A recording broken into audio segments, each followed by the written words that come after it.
임신 8달 뱃속의 아이가 발로 찼습니다. 그런데 저는 지금 영하 30도의 두만강 한가운데 서 있었어요. 얼음이 깨지고 허리까지 물이 차올랐지만 이 아이만은 살려야 했죠. 20살 저는 평양 최고의 무용수였습니다. 수령 앞 공연에서 기립박수를 받던 날 검은 승용차가 저를 데려갔어요. 이름을 잃고 9번이 된 그곳에서 거부할 수 없는 밤들이 시작되었죠. 장군의 아이를 가졌다는 걸 알았을 때 그들은 단 한마디만 했습니다. 내일 수술실로 간다. 아이를 지운다. 저는 수술실 앞에서 멈춰 섰고 그 대가로 독방에 갇혔어요. 사흘간 물도 밥도 없는 콘크리트 바닥 위에서 뱃속의 아이가 움직였습니다. 그 순간 결심했어요. 이 아이와 함께 여기서 나가겠다고요. 그런데 만삭의 몸으로 철조망을 넘은 뒤 벌어진 일은 상상을 초월했죠. 지금부터 그 이야기를 시작하겠습니다. 목숨 걸고 자유를 찾아온 탈북민을 구독과 좋아요로 응원해주세요. 당신의 응원이 또 다른 기록의 시작이 됩니다. 2000년 봄 평양 만수대 예술극장의 조명이 켜졌습니다.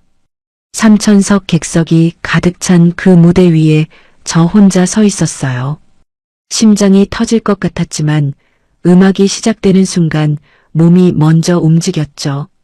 20살 저는 그 무대를 위해 태어난 사람이었습니다. 5살 때 처음 춤을 배웠어요. 평양의 한 소학교에서 무용교원이 저를 보더니 어머니에게 말했죠. 이 아이는 춤을 추게 해야 한다고요. 그때부터 제 인생은 춤이었습니다. 평양무용학원, 평양음악무용대학, 그리고 만수대 예술단까지 15회를 오직 한 가지에만 걸었어요. 만수대 예술단에 들어간 것은 19살 때였습니다. 수백 명이 지원해서 5명만 뽑히는 자리에 제가 서 있었죠. 첫 공연 날 선배들이 말했어요. 이 무대에 서는 순간 내 인생은 바뀐다고요. 그 말이 맞았습니다. 다만 제가 상상한 방향과는 정반대로 바뀌었다는 것을 그때는 몰랐죠. 그날의 공연은 특별했어요.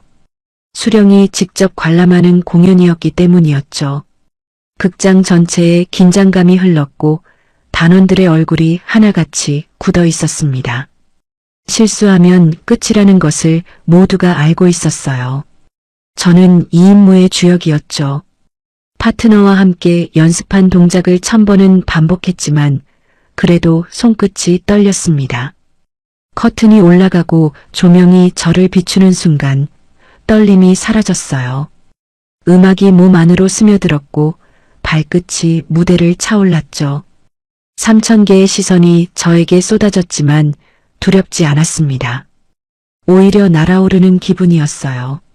하늘을 나는 것처럼, 세상의 무게가 사라지는 것처럼 무대 위에 저는 자유로웠죠. 마지막 동작이 끝나고 음악이 멈추었을 때 정적이 흘렀습니다. 1초, 2초, 3초, 그리고 객석이 폭발했어요. 기립박수가 쏟아졌고 함성이 극장을 채웠죠. 수령이 앉은 특별석에서도 박수 소리가 들려왔습니다. 무대 위에서 허리를 숙여 인사하는 순간 눈물이 흘렀어요. 15회의 노력이 보상받는 순간이었고 인생에서 가장 찬란한 밤이었죠. 공연이 끝나고 분장실로 돌아왔습니다. 동료들이 껴안아 주었고 지도원이 들어와 축하한다며 고개를 끄덕였어요. 저는 거울 앞에 앉아 화장을 지우며 웃고 있었죠. 내일은 더 좋은 무대가 기다리고 있을 거라고 믿었습니다. 예술단의 간판 무용수로 성장해서 전 세계를 돌며 공연하는 것이 꿈이었어요. 분장실 문이 다시 열렸습니다. 지도원이 아닌 모르는 남자가 서 있었어요. 검은 정장에 무표정한 얼굴. 그가 제 이름을 불렀죠. 수련동무 따라오라. 어디로 가느냐고 물었지만 대답은 없었습니다.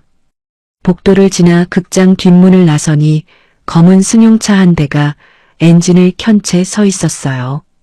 뒷좌석 문이 열려 있었고 안에는 이미 2명의 소녀가 앉아 있었죠. 모두 저처럼 공연 직후의 얼굴이었습니다. 차에 타는 순간 뒤에서 극장의 불이 꺼졌어요. 만수대 예술극장이 어둠 속으로 사라지는 것을 뒷유리로 바라보았죠. 그것이 제가 그 무대를 본 마지막 순간이었습니다. 차는 평양 시내를 벗어났고 창밖의 불빛이 하나씩 사라졌어요. 아무도 말을 하지 않았죠. 5분 전까지 기립박수를 받으며 세상의 정상에 서 있었던 제가 검은 승용차 뒷좌석에서 어둠 속으로 끌려가고 있었습니다. 무대 위에서 흘린 눈물은 기쁨이었지만 차 안에서 흘린 눈물은 전혀 다른 것이었어요. 차는 3시간을 달렸습니다. 평양의 불빛이 완전히 사라진 뒤에도 한참을 더 갔어요. 비포장 도로로 접어들자 차체가 심하게 흔들렸고 옆에 앉은 소녀가 제 팔을 꽉 잡았죠. 창밖으로는 아무것도 보이지 않았습니다. 산과 숲만이 끝없이 이어졌고 헤드라이트가 비추는 좁은 길 외에는 칠흑 같은 어둠뿐이었어요. 차가 멈춘 곳은 산 깊숙이 파묻힌 콘크리트 건물이었습니다. 철조망이 건물을 둘러싸고 있었고 입구에 무장 군인이 서 있었어요. 차에서 내리는 순간 산속의 차가운 공기가 폐를 찔렀죠. 봄이라고 했지만 이곳의 밤은 겨울과 다름없었습니다. 건물 안으로 들어서니 이미 12명의 소녀가 줄을 서 있었어요. 저를 포함해 뒤늦게 도착한 3명이 합류하자 총 15명이 되었죠. 모두 20살 전후였고 하나같이 아름다운 얼굴이었습니다. 예술단, 무용학교, 음악대학 출신들이 모여 있었어요. 나중에 안 것이지만 이 15명은 평양 전역에서 외모와 재능을 기준으로 선발된 것이었죠. 여군 1명이 우리 앞에 섰습니다. 40대 중반으로 보이는 그 여자의 얼굴에는 인간적인 온기라고는 찾아볼 수 없었어요. 테이블 위의 상자에서 번호가 적힌 하얀 명찰을 꺼냈고 1명씩 앞으로 불러 가슴에 달아주었죠. 지금부터 이름은 없다. 번호로만 불린다. 그것이 이곳의 첫 번째 규칙이었습니다. 저는 9번이었어요. 명찰의 바늘이 가슴을 찔렀을 때 작은 통증이 느껴졌죠. 하지만 진짜 아픈 것은 가슴이 아니라 마음이었습니다. 수련이라는 이름이 순식간에 박탈된 거였어요. 20회 동안 저를 저에게 해주었던 이름이 하얀 명찰 하나에 의해 사라졌죠. 회색면 유니폼이 지급되었습니다. 공연복을 벗고 그 옷으로 갈아입는 순간 거울 속에 제가 낯선 사람이 되어 있었어요. 15명이 모두 같은 옷을 입으니 개성이라는 것이 증발해버렸죠. 우리는 더 이상 무용수도 가수도 연주자도 아니었습니다. 번호로 관리되는 물건이 된 거였어요. 그날 밤 여군이 설명했습니다. 너희는 기쁨조로 선발되었다. 당과 수령 그리고 고위 간부들을 위해 봉사하는 것이 임무다. 기쁨조라는 단어를 들은 순간 옆에 서 있던 소녀가 주저앉으며 울음을 터뜨렸어요. 여군이 즉시 그 소녀를 끌어올리며 뺨을 때렸죠. 우는 것은 이곳에서 가장 먼저 버려야 할 것이다. 울면 연대 책임이다. 그 한마디에 숙소 전체가 얼어붙었습니다. 소등 후 칠흑 같은 어둠 속에서 누군가 제 손을 잡았어요. 옆 침대의 소녀였죠. 떨리는 손끝에서 그 아이의 공포가 전해졌습니다. 저도 떨고 있었지만 그 손을 놓지 않았어요. 이 지옥 같은 곳에서 손을 잡는 것이 우리가 할 수 있는 유일한 것이었으니까요. 창밖으로 달이 보였습니다. 불과 몇 시간 전 저 달 아래에서 기립박수를 받고 있었어요. 세상의 정상에 있다고 믿었던 그 순간으로부터 이곳까지 시간으로는 불과 반나절이었죠. 하지만 그 반나절이 저의 모든 것을 빼앗아갔습니다. 이름도 자유도 미래도요. 철창 너머로 보이는 달만이 오늘 아침까지의 제 인생과 이어져 있는 유일한 것이었어요. 저는 그 달을 바라보며 소리 없이 울었습니다. 초대소에서의 첫 번째 밤이었죠. 훈련은 이튿날부터 시작되었습니다.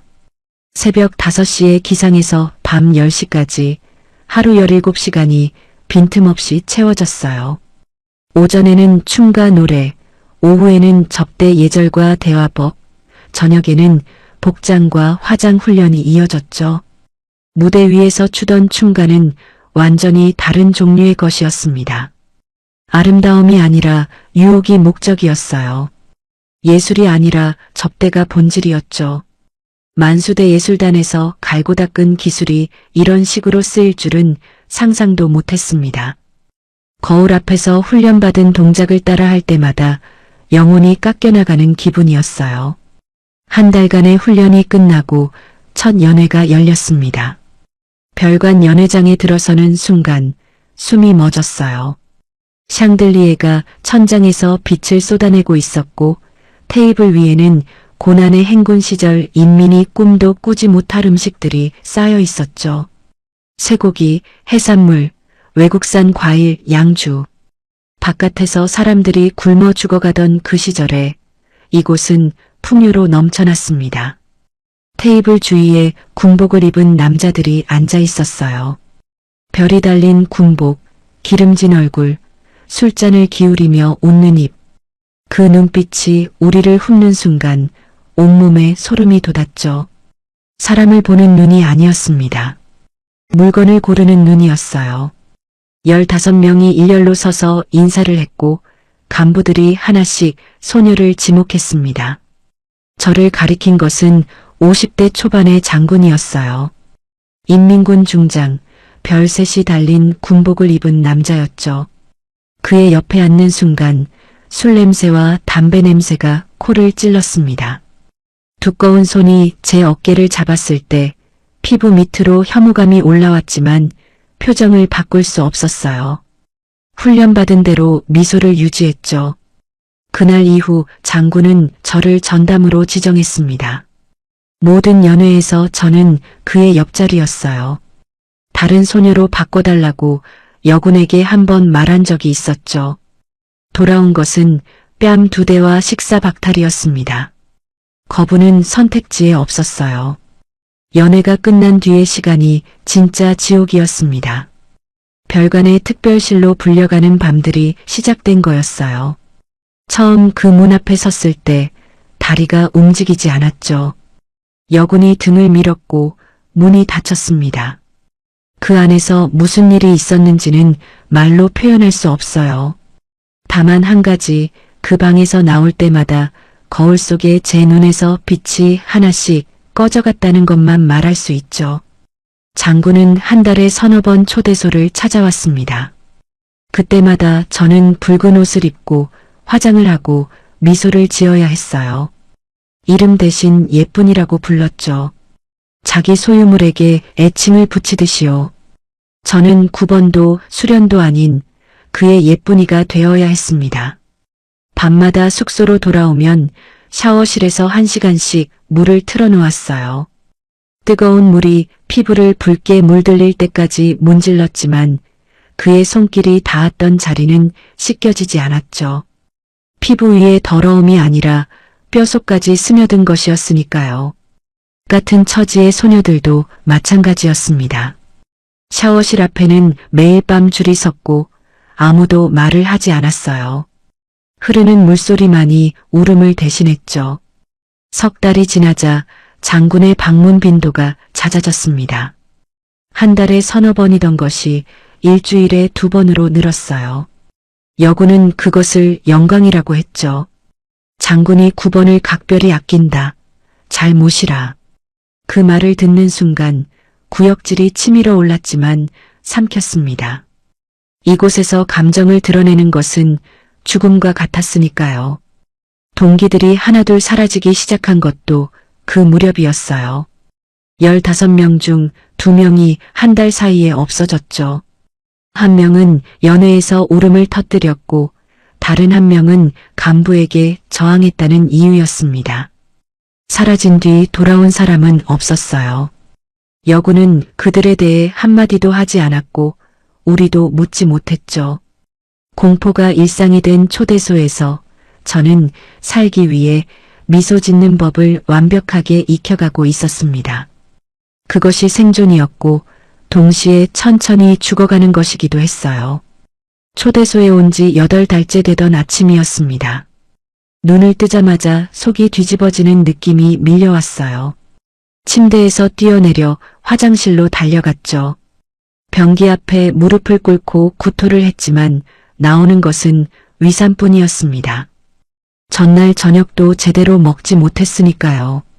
처음에는 체한 줄 알았어요. 초대소의 식사는 양은 충분했지만 질이 들쭉날쭉했고 위장이 약해져 있었으니까요. 하지만 구토는 다음 날도 그 다음 날도 계속되었죠. 아침마다 화장실로 달려가는 일이 일주일 넘게 이어졌습니다. 동시에 몸에 다른 변화가 찾아왔어요. 가슴이 아팠고 냄새에 민감해졌으며 생리가 멈추었죠. 의학 지식이 없어도 알 수 있는 징후들이었습니다. 하지만 저는 인정하고 싶지 않았어요. 인정하는 순간 현실이 되니까요. 장군과의 밤들이 만들어낸 결과를 받아들이기에는 20살의 저는 너무 어렸습니다. 구토를 숨기려 애썼어요. 아침 점호 전에 일어나 화장실을 다녀왔고 훈련 중에 메스꺼움이 올라오면 이를 악물고 참았죠. 하지만 몸은 거짓말을 하지 못했습니다. 얼굴이 창백해졌고 훈련 중에 어지러움으로 2번이나 쓰러졌어요. 동기들의 눈빛이 달라지는 것이 느껴졌죠. 2주째 되던 날 훈련 중에 또 구토를 했습니다. 더 이상 숨길 수 없었어요. 여군이 저를 불러 세우더니 차가운 눈으로 위아래를 훑었죠. 의무실로 가라. 그 한마디였습니다. 의무실은 본관 지하에 있었어요. 형광등이 깜빡이는 좁은 방에 군의관 한 명이 앉아 있었죠. 간단한 진찰이 이루어졌고 군의관이 서류에 무언가를 적더니 여군에게 전달했습니다. 여군이 서류를 읽는 동안 저는 의자에 앉아 손을 꽉 쥐고 있었어요. 여군의 표정이 변하는 것을 보았죠. 놀라움도 아니고 분노도 아닌 귀찮다는 듯한 표정이었습니다. 임신이다. 여군이 서류를 접으며 말했어요. 감정 없는 목소리였죠. 마치 기계 부품에 결함이 발견되었다는 듯한 톤이었습니다. 저는 그 한마디를 듣는 순간 머릿속이 하얘졌어요. 알고 있었지만 모른 척했던 것이 타인의 입을 통해 현실이 된 거였죠. 여군이 물었습니다. 누구의 아이냐고요? 저는 대답하지 않았어요. 대답할 필요가 없었죠. 장군이 저를 전담으로 두고 있다는 것은 여군도 알고 있었으니까요. 여군은 고개를 끄덕이더니 나가라고 했습니다. 추후 지시가 있을 것이라는 말만 남기고요. 숙소로 돌아오는 복도에서 다리에 힘이 풀렸어요. 벽에 기대어 천천히 바닥에 주저앉았죠. 배 위에 손을 올렸습니다. 아직 배가 나오지는 않았지만 그 안에 생명이 있다는 사실이 손바닥을 통해 전해지는 것 같았어요. 장군의 아이라는 사실이 역겹기도 했지만 동시에 제 몸 안에서 자라고 있는 이 존재가 저와 연결되어 있다는 감각은 완전히 다른 것이었죠. 그날 밤 침대에 누워 천장을 바라보며 생각했습니다. 이 아이는 어떻게 될까? 초대소에서 임신한 소녀가 어떤 운명을 맞이하는지 이미 소문으로 들은 적이 있었어요. 사라진 동기들 중 한 명도 임신이 이유였다는 이야기가 있었죠. 배 위의 손이 떨리기 시작했습니다. 이 아이를 지키고 싶다는 마음과 이 아이 때문에 죽을 수도 있다는 공포가 동시에 밀려왔어요. 20살의 밤은 그렇게 길고도 잔인했죠. 임신 사실이 보고된 지 사흘 뒤 여군이 저를 불렀습니다. 본관 2층의 작은 사무실이었어요. 책상 위에 서류 한 장이 놓여 있었고 여군은 의자에 기대어 앉아 저를 올려다보았죠. 그 눈빛에는 동정도 분노도 없었습니다. 사무적인 처리, 그것뿐이었어요. 내일 오전 9시 의무실로 간다. 여군이 말했어요. 수술이 진행된다. 아이를 지운다. 담담한 목소리였죠. 마치 일정표를 읽어주듯이요. 저의 의사는 묻지도 않았습니다. 장군은 알고 있느냐고 물었어요. 여군이 고개를 저었죠. 알 필요 없다. 이런 일은 처리하면 그만이다. 그 말에 담긴 의미가 명확했습니다. 장군의 아이라는 사실은 비밀에 붙여지는 것이었고 아이는 존재한 적 없는 것으로 만들어지는 거였어요. 사무실을 나와 복도를 걸을 때 다리가 풀려 벽을 짚어야 했습니다. 내일이면 끝난다. 뱃속의 이 생명이 내일이면 사라진다. 그 사실이 가슴을 짓눌렀어요. 숙소로 돌아와 침대에 앉았을 때 손이 저도 모르게 배 위로 갔죠. 그때 느꼈습니다. 아주 미세한 움직임이었어요. 배 안에서 무언가가 꿈틀거렸죠. 태동이었습니다. 처음으로 아이의 움직임을 느낀 순간이었어요. 손바닥 아래에서 작은 생명이 자신의 존재를 알리고 있었죠. 살아있다고, 여기 있다고요. 그 순간 무언가가 부서졌습니다. 아니, 무언가가 태어났다고 해야 맞을 거예요. 초대소에 온 뒤로 죽어있던 감정이 뱃속의 작은 움직임 하나에 폭발하듯 되살아난 거였죠. 이 아이를 죽일 수 없다. 장군의 아이라서가 아니라 제 안에서 살아 숨쉬고 있는 생명이기 때문이었습니다. 그날 밤 잠을 이룰 수 없었어요. 천장을 바라보며 수천 가지 생각이 머릿속을 스쳐갔죠. 수술을 거부하면 어떻게 될까? 독방에 갇히거나 사라지거나 둘 중 하나일 거라는 건 알고 있었습니다. 하지만 수술대에 올라가 이 아이를 죽이는 것은 제 손으로 저 자신을 죽이는 것과 같았어요. 새벽이 되어서야 결론이 났습니다. 거부하겠다고요. 무슨 일이 벌어지든 이 아이를 지키겠다고요. 그 결심이 서는 순간 이상하게도 공포가 사라졌어요. 초대소에 온 이후 매일 밤 저를 짓눌렀던 두려움이 뱃속 아이의 태동 한 번에 녹아버린 거였죠. 아침이 밝았습니다. 점호가 끝나고 여군이 저를 데리러 왔어요. 의무실로 가자, 시간이다. 저는 여군의 뒤를 따라 복도를 걸었죠. 한 발 한 발 의무실까지의 거리가 점점 줄어들었습니다. 심장이 미친 듯이 뛰었지만 발걸음은 오히려 단단해졌어요. 의무실 앞에 도착했습니다. 녹색 철문 너머로 수술대가 보였고 군의관이 장갑을 끼고 기다리고 있었어요. 여군이 문을 열며 말했죠. 들어가라. 저는 문 앞에 서서 안을 들여다보았습니다. 차가운 금속 수술대, 날카로운 기구들, 형광등 아래의 하얀 빛. 뱃속에서 아이가 다시 움직였어요. 마치 제 결심을 확인하듯이요. 저는 한 발짝도 움직이지 않았습니다. 그리고 입을 열었죠. 안 하겠습니다. 그 세 글자가 입 밖으로 나오는 순간 초대소의 공기가 얼어붙었어요. 안 하겠습니다. 그 말이 복도에 울려 퍼진 뒤 3초간의 정적이 흘렀습니다. 여군의 얼굴이 천천히 굳어졌어요. 눈이 가늘어지더니 한 발짝 다가와 저를 올려다보았죠. 뭐라고 했느냐? 낮고 위험한 목소리였습니다. 안 하겠습니다. 다시 한번 말했어요. 목소리가 떨렸지만 눈은 피하지 않았죠. 여군의 손이 올라왔고 뺨을 맞았습니다. 머리가 옆으로 꺾였지만 발은 움직이지 않았어요. 두 번째 뺨이 날아왔고 입안에서 피맛이 났죠. 군인 2명이 불려왔습니다. 팔을 잡혀 의무실 안으로 끌려가기 시작했어요.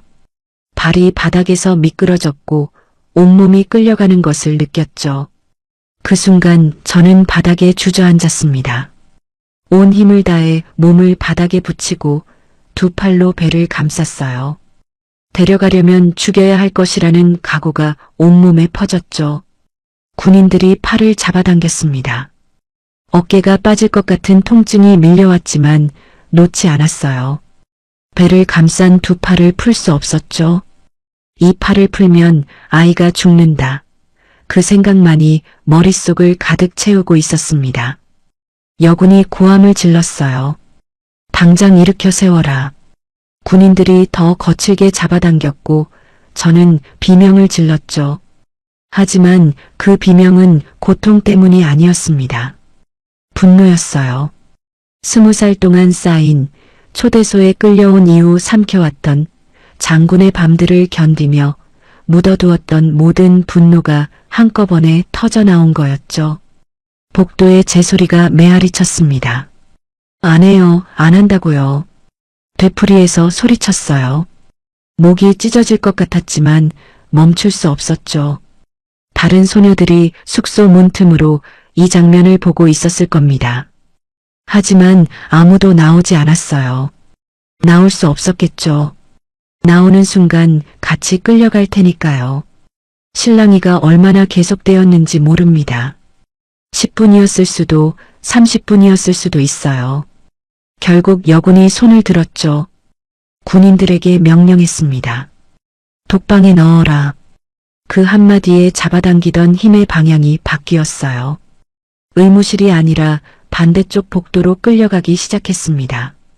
독방은 본관 지하에 있었어요. 좁은 계단을 내려가 철문을 지나면 1평짜리 콘크리트 방이 나왔죠.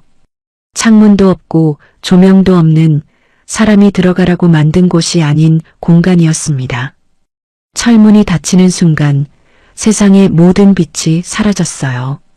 바닥에 주저앉았습니다. 콘크리트의 차가움이 허벅지를 통해 올라왔고 어둠이 사방에서 밀려왔죠. 하지만 이상하게도 두렵지 않았어요. 수술실 앞에서 느꼈던 공포보다 이 어둠이 차라리 나았습니다. 적어도 여기서는 아이를 빼앗기지 않으니까요. 배 위에 두 손을 올렸어요. 어둠 속에서 아이의 존재만이 유일한 따뜻함이었죠. 미안하다고 속삭였습니다. 이런 세상에 데려와서 미안하다고요. 하지만 동시에 약속했어요. 반드시 살려주겠다고, 어떤 일이 있어도 너만은 지키겠다고요. 독방의 콘크리트 벽 사이에서 20살의 저는 처음으로 엄마가 되었습니다. 명찰의 9번이 아니라 이 아이의 엄마로요. 독방에서의 첫 번째 밤은 소리로 가득했습니다. 콘크리트 벽 너머로 들려오는 바람소리, 어디선가 떨어지는 물방울 소리, 그리고 제 심장 소리. 눈을 떠도 감아도 똑같은 어둠이었고 시간의 흐름을 알 수 있는 것은 아무것도 없었어요. 하루가 지났는지 반나절이 지났는지 감각으로는 구분이 되지 않았죠. 물도 밥도 들어오지 않았습니다. 철문 아래 틈으로 빛 한 줄이 들어왔지만 그것 외에는 바깥 세상과 연결된 것이 없었어요. 갈증이 먼저 찾아왔죠. 목이 타들어가는 느낌이 반나절 만에 시작되었고 하루가 지나자 입술이 갈라졌습니다. 배고픔은 그 다음이었어요. 위장이 쪼그라드는 통증이 밀려왔지만 저보다 아이가 먼저 걱정되었죠. 뱃속의 아이에게 양분이 가지 않으면 어떻게 되는 걸까? 의학 지식이 없어도 본능적으로 알 수 있었습니다. 이대로 며칠이 더 지나면 아이가 위험해진다는 것을요. 수술대에서 지키겠다고 버텼는데 독방에서 굶겨 죽이려는 건지도 모른다는 생각이 스쳤어요. 두 번째 날이 되자 어지러움이 시작되었습니다. 벽에 기대어 앉아있는 것조차 힘들었어요. 바닥에 눕자 콘크리트의 냉기가 등을 통해 뼛속까지 파고들었죠. 몸을 웅크려 배를 감싸 안았습니다. 아이의 체온이라도 지켜야 했으니까요. 어둠 속에서 이상한 일이 벌어졌어요. 환각인지 기억인지 구분이 되지 않는 장면들이 눈앞에 펼쳐졌죠. 만수대 예술극장의 무대가 보였습니다. 조명이 켜지고 음악이 흘러나왔어요. 20살의 저가 하얀 옷을 입고 춤을 추고 있었죠. 객석에서 박수가 쏟아졌고 어머니가 울고 계셨습니다. 그 장면이 너무도 선명해서 손을 뻗으면 닿을 것 같았어요. 하지만 손끝이 닿는 것은 차가운 콘크리트 벽뿐이었죠. 셋째 날 밤이었습니다. 의식이 흐릿해지는 가운데 뱃속에서 움직임이 느껴졌어요. 태동이었죠. 약해진 몸에도 불구하고 아이는 살아 움직이고 있었습니다. 발로 차는 느낌이 손바닥에 전해졌어요. 한 번, 두 번, 세 번. 마치 엄마 괜찮아요. 나 여기 있어요 라고 말하는 것 같았죠. 그 순간 눈물이 흘렀습니다. 사흘간 한 방울도 나오지 않던 눈물이 아이의 태동 한 번에 터져 나왔어요. 어둠 속에서 배를 감싸 안고 울었죠. 하지만 이 눈물은 슬픔이 아니었습니다. 감사였어요. 사흘간 물도 밥도 없이 콘크리트 바닥에 누워 있어도 이 아이가 살아있다는 사실이 감사했죠. 살려줄게. 콘크리트 벽에 기대어 배 위에 두 손을 올리고 속삭였습니다. 반드시 살려줄게. 여기서 나가자. 둘이서 나가자.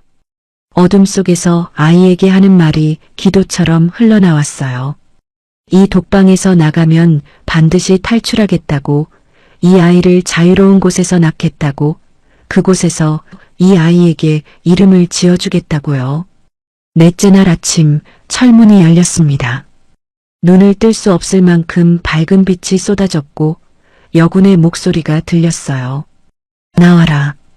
일어서려 했지만 다리에 힘이 없어 쓰러졌죠. 군인이 팔을 잡아 끌어올렸습니다. 복도를 걸으며 주위를 둘러보았어요. 사흘 만에 본 세상은 눈이 부시게 밝았지만 제 안에서는 그보다 더 밝은 것이 타오르고 있었죠. 결심이었습니다. 이 초대소에서 반드시 나가겠다는, 이 아이와 함께 살아남겠다는 불꽃이 꺼지지 않고 있었어요. 독방에서 나온 뒤 저는 다시 숙소로 배치되었습니다. 수술 이야기는 더 이상 나오지 않았어요.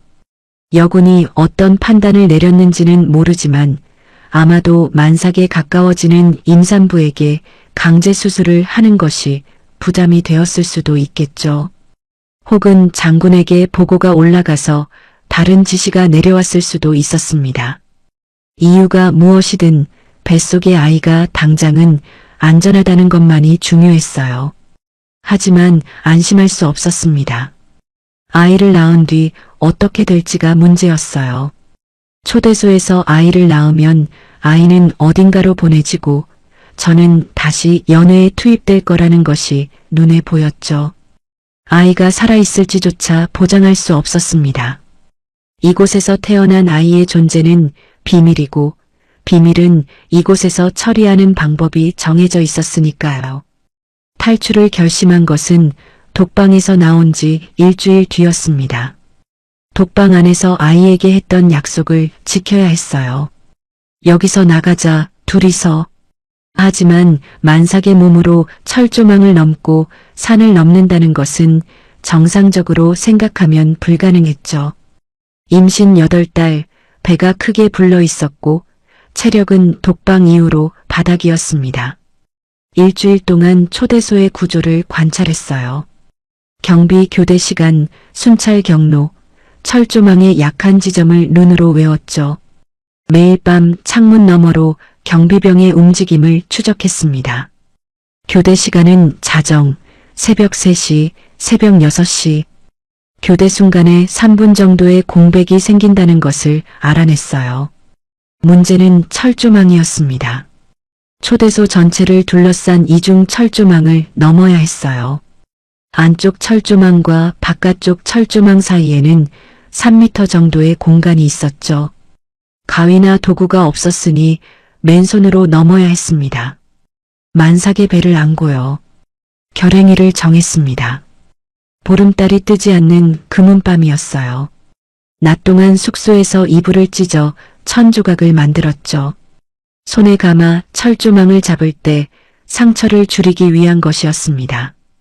완벽한 준비는 아니었지만 기회를 더 기다릴 여유가 없었어요. 배는 점점 커지고 있었고 출산이 가까워질수록 탈출은 더 어려워질 거였으니까요. 그날 밤이 왔습니다. 소등 후 2시간을 기다렸어요. 자정 교대가 끝나고 새벽 3시 교대가 시작되기 직전 그 3분의 틈을 노렸죠. 새벽 2시 55분 침대에서 일어났습니다. 심장이 터질 것 같았지만 손은 정확하게 움직였어요. 창문에 잠금쇠를 풀고 밖으로 빠져나왔죠. 맨발이었습니다. 신발을 신으면 소리가 났으니까요. 풀밭을 밟으며 철조망 쪽으로 다가갔어요. 3분 그 안에 이중 철조망을 넘어야 했죠. 안쪽 철조망에 손을 댔습니다. 천을 감았음에도 가시가 살을 파고들었어요. 이를 악물고 몸을 끌어올렸죠. 배가 철조망에 걸렸습니다. 찢어지는 듯한 통증이 밀려왔지만 소리를 내면 끝이라는 것을 알고 있었어요. 첫 번째 철조망을 넘었습니다. 옷이 찢어졌고 팔에서 피가 흘렀지만 멈출 수 없었어요. 두 번째 철조망도 같은 방법으로 넘었죠. 마지막 가시에 옷이 걸려 순간 멈추었지만 옷을 찢어내고 떨어졌습니다. 바깥이었어요. 초대소 울타리 바깥에 맨발로 서 있었죠. 뒤를 돌아보지 않았습니다. 산속으로 뛰었어요. 만삭의 몸이 허락하는 최대 속도로 어둠 속을 달렸죠. 나뭇가지가 얼굴을 긁었고 돌에 발이 찢어졌지만 느끼지 못했습니다. 오직 하나, 이 아이를 안고 최대한 멀리 가야 한다는 생각뿐이었어요. 등 뒤로 초대소의 불빛이 점점 작아지고 있었죠. 산속을 달린 지 1시간쯤 되었을 때 뒤에서 소리가 들려왔습니다. 개 짖는 소리였어요. 궁견이었죠.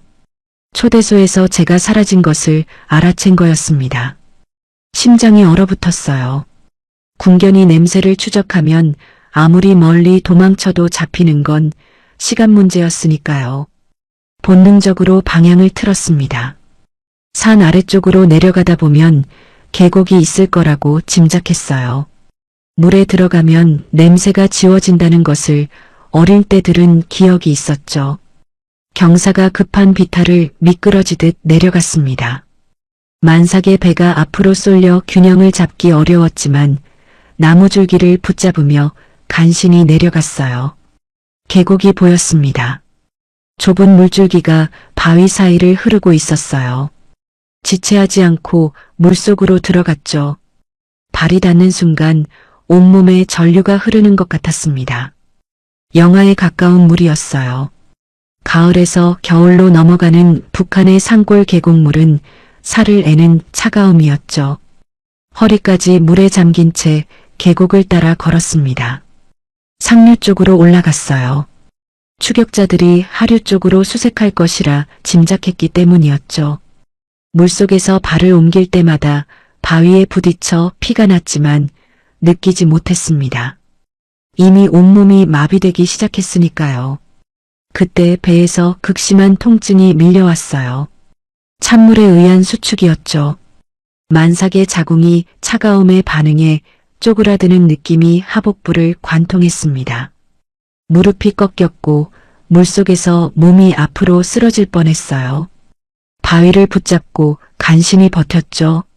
아이가 나오려는 건지 아니면 단순한 수축인지 구별할 수 없었습니다. 의학 지식이 없었으니까요. 다만 한 가지 분명한 것은 이 물속에서 더 오래 있으면 아이가 위험하다는 거였어요. 이를 악물고 물 밖으로 나왔죠. 계곡 옆 바위 틈에 몸을 숨겼습니다. 젖은 옷이 밤바람에 얼어붙기 시작했어요. 이가 딱딱 부딪히는 소리를 스스로 멈출 수 없었죠. 배를 두 팔로 감싸 안고 웅크렸습니다. 아이의 체온이라도 지켜야 했으니까요. 궁견 소리가 점점 가까워졌어요. 산 위쪽에서 손전등 불빛이 스쳐갔죠. 추격대가 계곡 근처까지 내려온 거였습니다. 숨을 멈추었어요. 심장이 뛰는 소리가 바위까지 울리는 것 같았죠. 손전등 불빛이 바위 위를 훑고 지나갔습니다. 한 번, 2번. 세 번째 불빛이 제가 숨은 바위 틈 근처에서 멈추었어요. 그 순간 영원처럼 느껴졌습니다. 3초였을 수도 30초였을 수도 있어요.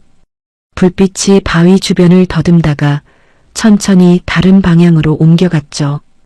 궁견에 짖는 소리도 점점 멀어졌습니다. 계곡물이 냄새를 지워준 것이었어요. 숨을 내쉬는 순간 온몸에서 힘이 빠졌죠. 하지만 움직여야 했습니다. 추격대가 다시 돌아올 수 있었으니까요. 젖은 몸을 일으키고 산속으로 다시 걷기 시작했어요. 방향은 북동쪽 두만강을 향해서요. 맨발은 이미 감각을 잃었고 찢어진 옷 사이로 밤바람이 파고들었지만 한 발 한 발 앞으로 나아갔습니다. 뱃속의 아이가 약하게 발을 찼어요. 살아있다는 신호였죠. 그것만으로 충분했습니다. 이 아이가 살아있는 한 저도 멈출 수 없었어요. 이틀을 걸었습니다. 낮에는 숲속에 숨어 쉬고 밤에만 움직였어요. 먹을 것은 산에서 주운 도토리와 풀뿌리뿐이었죠. 물은 계곡에서 손으로 떠 마셨습니다. 만삭의 몸으로 산을 넘는 것은 상상 이상의 고통이었어요. 매 걸음마다 배가 아래로 처지는 느낌이 들었고 허리 통증은 서서히 감당할 수 없는 수준으로 올라가고 있었죠. 셋째 날 새벽 산 아래로 작은 마을이 보였습니다. 함경북도 국경 지역에 가까운 외딴 농촌이었어요. 초가지붕과 흙벽의 낡은 집들이 10채 남짓 모여 있었죠. 마을로 내려갈지 말지 망설였습니다. 사람을 만나는 것은 곧 발각의 위험이었으니까요. 하지만 몸이 한계였어요. 더 이상 걸을 수 없었고 아이에게 양분을 주지 못한 지 사흘째였습니다. 마을 끝자락의 농가 앞에 섰을 때 해가 막 떠오르고 있었어요. 나무 문을 두드렸죠. 한참 뒤에 문이 열렸고 70대로 보이는 늙은 농부가 얼굴을 내밀었습니다. 저를 보는 순간 그의 눈이 커졌어요. 맨발의 피투성이, 찢어진 옷, 그리고 만삭의 배. 어떤 설명이 필요 없는 모습이었죠. 농부가 안쪽으로 소리쳤습니다. 할멈, 빨리 나와봐. 할머니가 나오더니 저를 보고 입을 막았어요. 아이고 세상에, 이게 무슨 꼴이냐. 두 사람이 저를 부축해 안으로 들였죠. 따뜻한 온돌 위에 눕혀졌을 때 사흘간 버텨왔던 긴장이 한꺼번에 풀리면서 의식이 흐려졌습니다. 눈을 떴을 때 할머니가 미음을 끓이고 있었어요. 따뜻한 미음 한 그릇을 받아들고 마시는데 눈물이 멈추지 않았죠. 사흘간 아무것도 먹지 못했던 몸에 따뜻한 것이 들어오자 뱃속의 아이도 반응하듯 힘차게 발을 찼습니다. 할머니가 제 배를 보더니 말했어요. 곧 낳겠구먼. 배가 많이 내려앉았어. 사정을 물었지만 저는 자세히 말할 수 없었습니다. 다만 도망쳐 나왔다. 국경을 넘어야 한다. 그것만 말했어요. 농부 부부는 더 묻지 않았죠. 북한에서는 사정을 묻는 것이 화를 부르는 일이라는 걸 평생을 살며 알고 있었을 테니까요. 이틀을 그 농가에서 쉬었습니다. 할머니가 해주는 밥을 먹고 온돌에서 잠을 잤어요.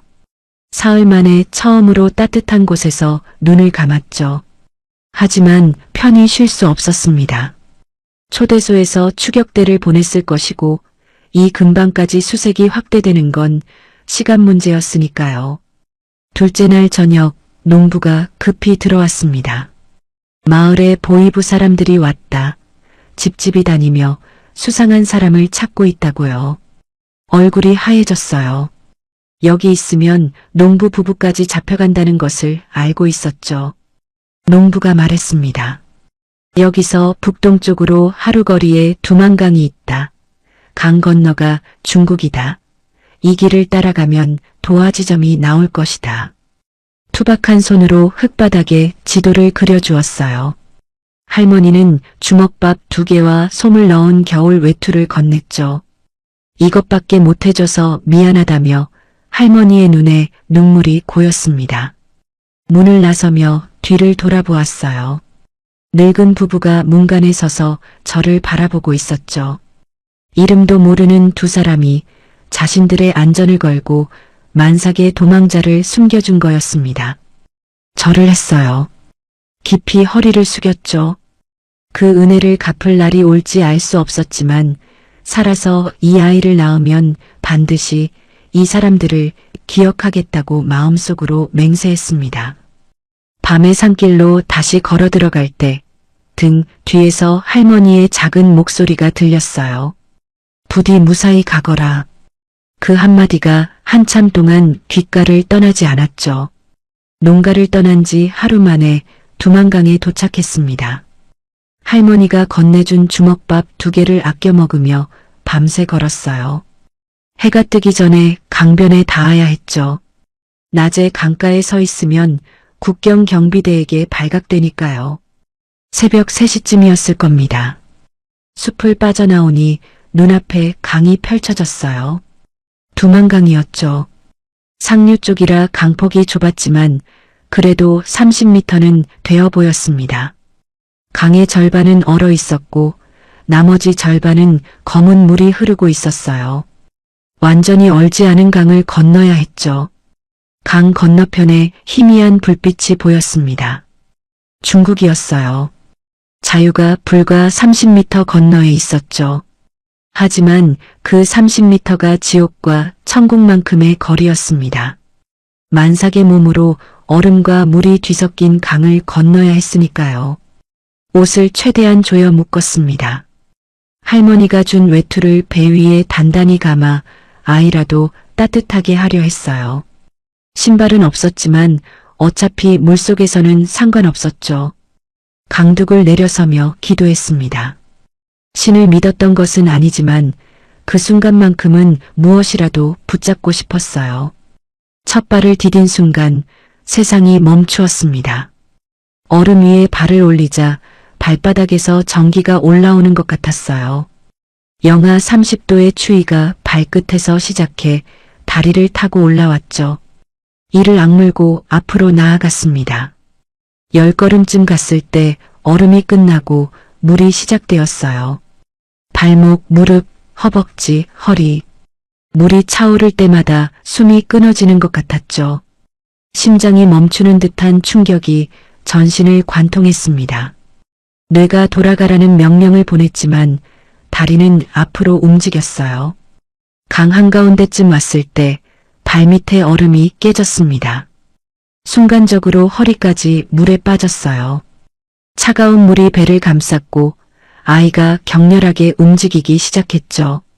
찬물의 충격에 자궁이 수축하는 느낌이 하복부를 때렸습니다. 비명이 터져 나왔어요. 하지만 소리를 내면 국경 경비대가 달려올 거였죠. 입을 악물었습니다. 두 팔로 배를 감싸 안고 물속에서 버텼어요. 아이가 발로 찼습니다. 살아있었죠. 괜찮아. 엄마가 지켜줄게. 조금만 버텨. 속으로 되뇌며 한 발을 옮겼어요. 물이 가슴까지 차올랐습니다. 체온이 급격히 떨어지는 것이 느껴졌어요. 손끝의 감각이 사라졌고 시야가 흐려지기 시작했죠. 여기서 죽는구나 하는 생각이 스쳤습니다. 하지만 뱃속에서 아이가 또 한 번 발을 찼어요. 그 한 번의 태동이 꺼져가던 의식을 붙잡았죠. 이를 악물고 앞으로 나아갔습니다.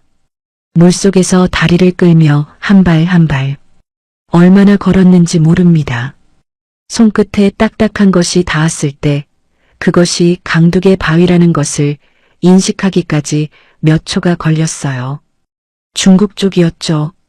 두 팔로 바위를 잡고 몸을 끌어올렸습니다. 강둑 위에 엎드린 채 숨이 끊어질 것 같았어요. 하지만 살아있었습니다. 뱃속의 아이도 살아있었어요. 얼어붙은 몸을 웅크려 배를 감싸 안고 중국 땅 위에서 처음으로 울었죠. 소리내어 숨이 막힐 만큼 울었습니다. 자유의 땅에서 흘린 첫 번째 눈물이었어요. 강둑 위에서 얼마나 누워 있었는지 모릅니다. 의식이 오락가락하는 가운데 누군가의 목소리가 들려왔어요. 조선말이었죠. 아이고 사람이야. 여자 목소리가 가까워졌고 따뜻한 손이 제 어깨를 잡았습니다. 눈을 뜨니 50대쯤 되는 여자가 제 얼굴을 들여다보고 있었어요. 조선족이었죠. 이른 아침 강변에 물을 뜨러 나왔다가 저를 발견한 거였습니다.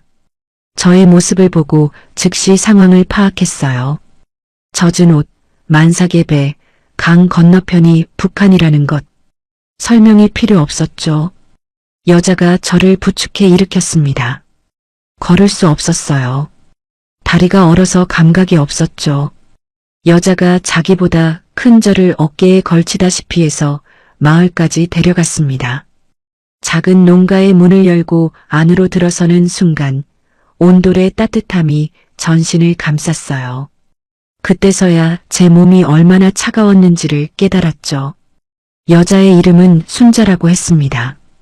이 마을에서 혼자 사는 조선족 여성이었어요. 남편은 몇 해 전에 세상을 떠났고 자식들은 도시로 나가 연락이 뜸한 상태였죠. 순자는 저를 온돌 위에 눕히고 젖은 옷을 벗겨 마른 옷으로 갈아입혔습니다. 뜨거운 물에 적신 수건으로 온몸을 닦아주었어요. 얼어붙은 피부에 따뜻한 수건이 닿을 때마다 감각이 바늘로 찌르듯이 돌아왔죠. 미음을 끓여주었습니다. 한 숟가락씩 떠 넣어주면서 순자가 말했어요. 천천히 먹어라. 급하게 먹으면 체한다. 그 목소리에 담긴 따뜻함에 눈물이 났지만 울면 안 된다고 참았죠.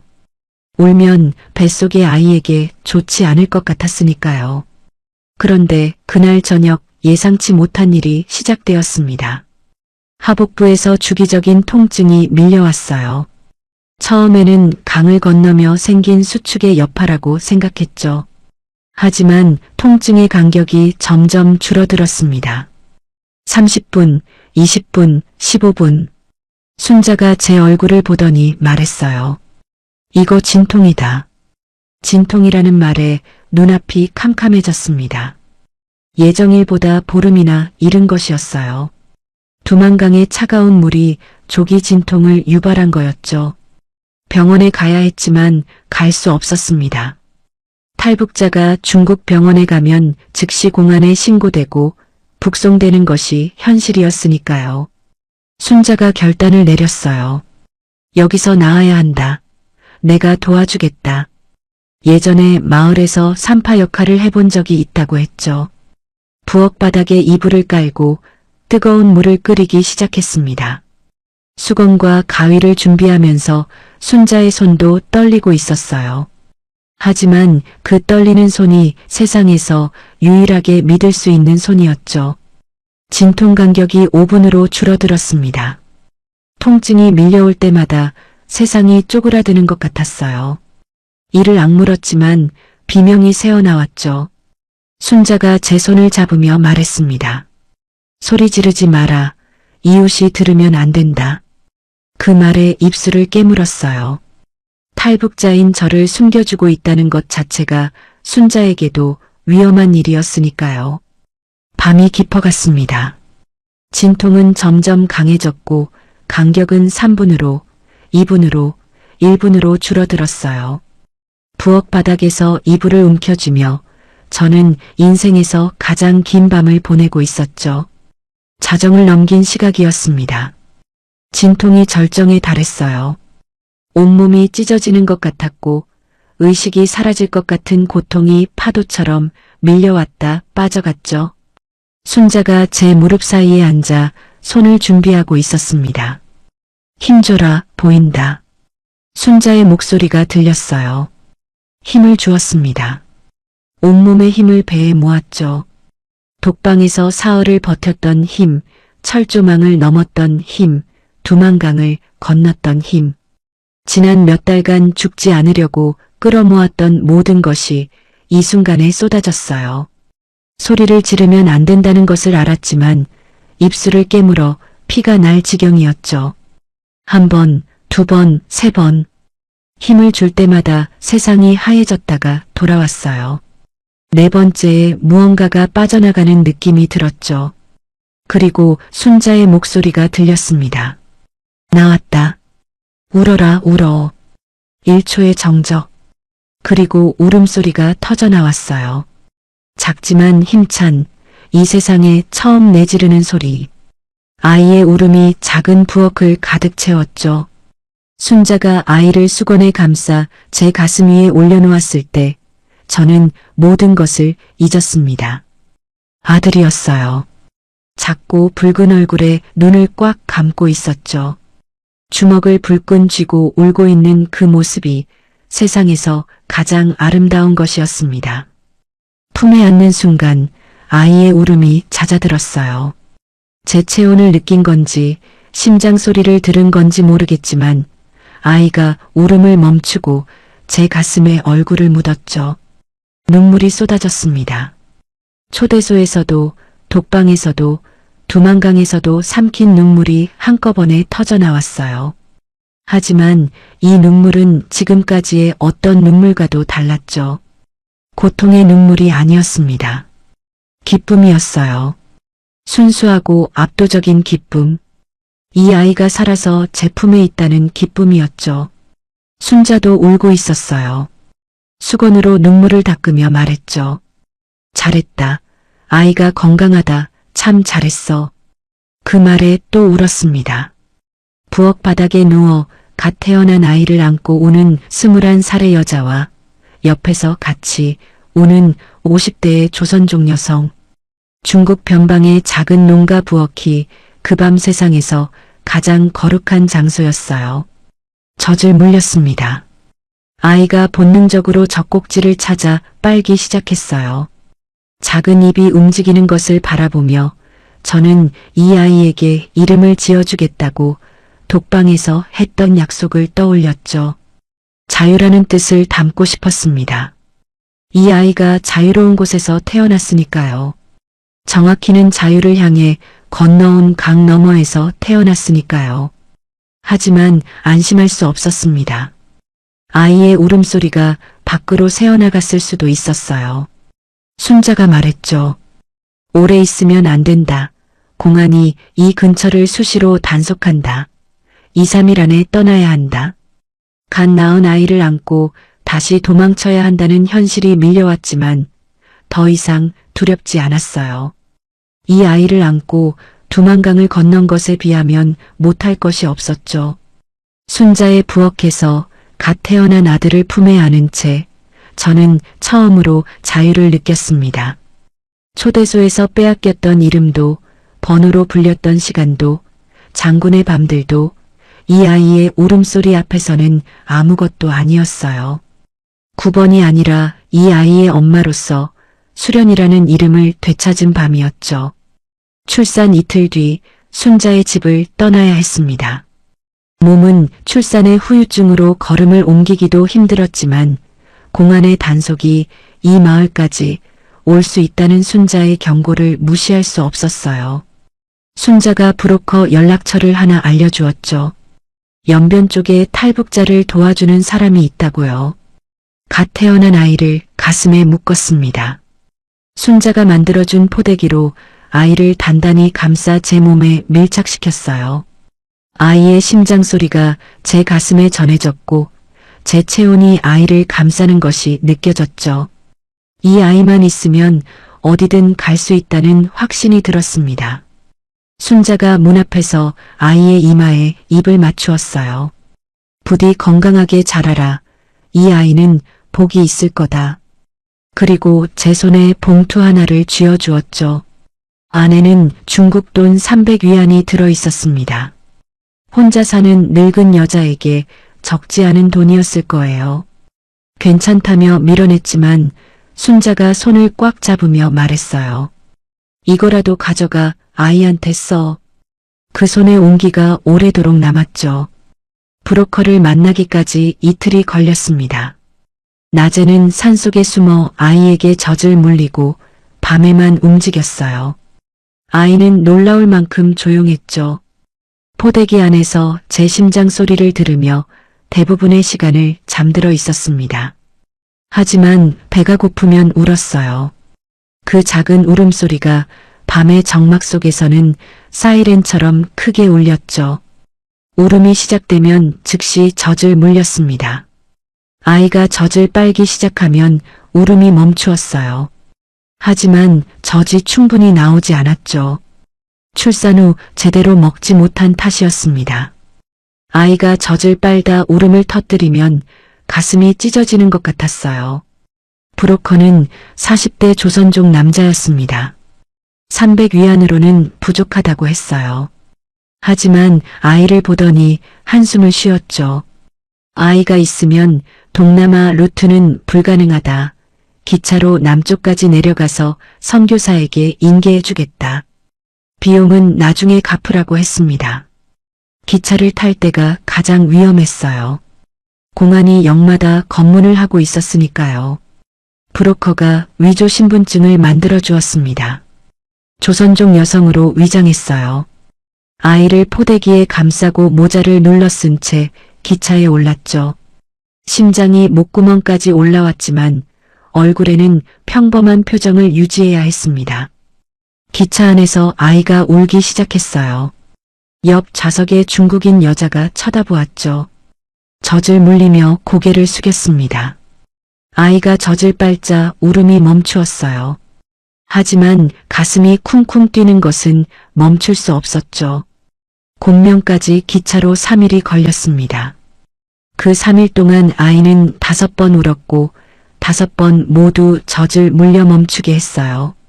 곤명에서 브로커가 한국인 선교사에게 저를 인계했죠. 선교사는 50대의 여성이었습니다. 저와 아이를 보더니 말없이 안아주었어요. 그 품이 어머니처럼 따뜻했죠. 선교사의 도움으로 라오스를 거쳐 태국에 도착했습니다. 태국의 한국 대사관에 들어서는 순간 다리에 힘이 풀려 주저앉았어요. 끝났다. 끝난 거다. 품속의 아이를 내려다보며 속삭였죠. 우리 해냈어. 엄마가 약속 지켰어. 아이는 세상 모르고 잠들어 있었습니다. 초대소에서 시작된 도주가 두만강을 건너고 중국을 종단하고 동남아를 경유해 여기까지 온 거였어요. 아이를 안고 달려온 수천 킬로미터의 여정이 그제야 끝났죠. 대한민국에 도착한 것은 2001년 봄이었습니다. 인천공항에 내리는 순간 품속의 아이가 눈을 떴어요. 생후 3달 공항의 밝은 조명을 처음 보는 아이의 눈이 동그랗게 커졌죠. 저도 같은 기분이었습니다. 자유의 나라가 이렇게 밝은 곳이라는 것을 그 조명 아래 서서야 실감했어요. 하나원에서의 정착 교육을 마치고 서울에 작은 방을 얻었습니다. 아이와 둘이서 시작하는 삶이었죠. 낮에는 공장에서 일하고 밤에는 아이를 안고 잠들었어요. 힘들었지만 불행하지 않았습니다. 아이의 얼굴을 볼 때마다 독방의 어둠에서 했던 약속이 떠올랐고 그 약속을 지켰다는 사실이 저를 버티게 해주었죠. 아이에게 준하라는 이름을 지어주었습니다. 하늘이 준 아이라는 뜻이었어요. 초대소에서, 독방에서, 두만강에서 살아남아 제 품에 온 이 아이가 하늘의 선물이 아니면 무엇이겠어요. 준하는 무럭무럭 자랐죠. 처음 몇 년은 악몽과의 싸움이었습니다. 밤마다 초대소의 연회장이 꿈에 나왔고 장군의 얼굴이 어둠 속에서 떠올랐어요. 비명을 지르며 깨어나면 아이가 울고 있었죠. 아이를 안고 달래면서 저도 같이 진정되었습니다.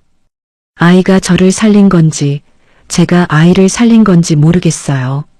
아마 서로가 서로를 살린 것이겠죠. 준하가 학교에 갈 나이가 되었을 때 어떻게 말해줘야 할지 고민했습니다. 아버지가 누구냐고 물으면 뭐라고 대답해야 하는지 한참을 고민하다 결론을 내렸어요. 사실대로 말하기로요. 아이가 충분히 이해할 수 있는 나이가 되면 숨기지 않고 전부 이야기해주기로 했죠. 준하가 16살이 되던 해 모든 것을 말했습니다. 평양의 무대, 기쁨조, 초대소, 장군, 독방, 철조망, 두만강. 아이는 저의 이야기를 2시간 동안 아무 말 없이 들었어요. 이야기가 끝나고 준하가 고개를 들었을 때 그 아이의 눈에 눈물이 고여 있었죠. 그리고 한마디를 했습니다. 엄마 고맙습니다. 살려주셔서요. 그 말에 저는 아이를 끌어안고 한참을 울었어요. 준하는 올해 24살이 되었습니다. 서울의 대학교에서 법학을 공부하고 있어요. 북한 인권 문제에 관심이 많은 청년으로 자랐죠. 제가 겪은 일이 그 아이의 꿈에 영향을 준 것이겠지만 저는 한 번도 복수나 분노를 가르친 적이 없었습니다. 다만 진실을 말했을 뿐이에요. 매년 겨울 첫눈이 내리는 날이면 준하와 함께 북쪽을 바라봅니다. 서울의 어느 높은 곳에 올라가 북녘 하늘을 바라보며 한참을 서 있어요. 두만강을 건너던 그날 밤이 떠오르죠. 영하 30도의 물속에서 배를 감싸 안고 이를 악물었던 그 순간이요. 준하가 옆에 서서 제 손을 잡습니다. 그 손이 두만강에서 제 배를 발로 차던 그 작은 생명이었다는 것이 아직도 믿기지 않아요. 24해 전 부엌 바닥에서 첫 울음을 터뜨리던 아이가 지금은 저보다 키가 큰 청년이 되어 제 손을 잡아주고 있죠. 가끔 순자가 생각납니다. 중국 변방의 그 작은 농가에서 저를 살려준 여자요. 살아계신지 건강하신지 알 수 없어요. 함경북도의 농부 부부도 마찬가지죠. 이름도 모르는 그 사람들의 손길이 없었다면 저와 준하는 여기 없었을 겁니다. 초대소에서 함께 있었던 동기들의 소식은 알 수 없었어요. 15명 중 살아남은 사람이 몇이나 되는지, 탈북에 성공한 사람이 있는지 아무것도 모르죠. 다만 밤마다 그 아이들을 위해 기도합니다. 살아있기를, 어딘가에서 숨쉬고 있기를요. 준하가 이렇게 말한 적이 있어요. 엄마가 두만강에서 나를 놓았으면 어떻게 되었을까요? 저는 대답했죠. 놓을 수 없었다고, 내가 발로 차서 놓을 수가 없었다고요. 뱃속에서 찬 그 한 번의 발길질이 엄마를 살렸다고요. 준하가 웃었습니다. 그 웃음 속에 24해의 세월이 담겨 있었어요. 초대소의 어둠에서 시작해 서울의 햇살 아래까지 온 긴 여정이 그 웃음 하나에 모두 녹아 있었죠. 가 있었죠. 가 있었죠. 가 있었죠. 가 있었죠.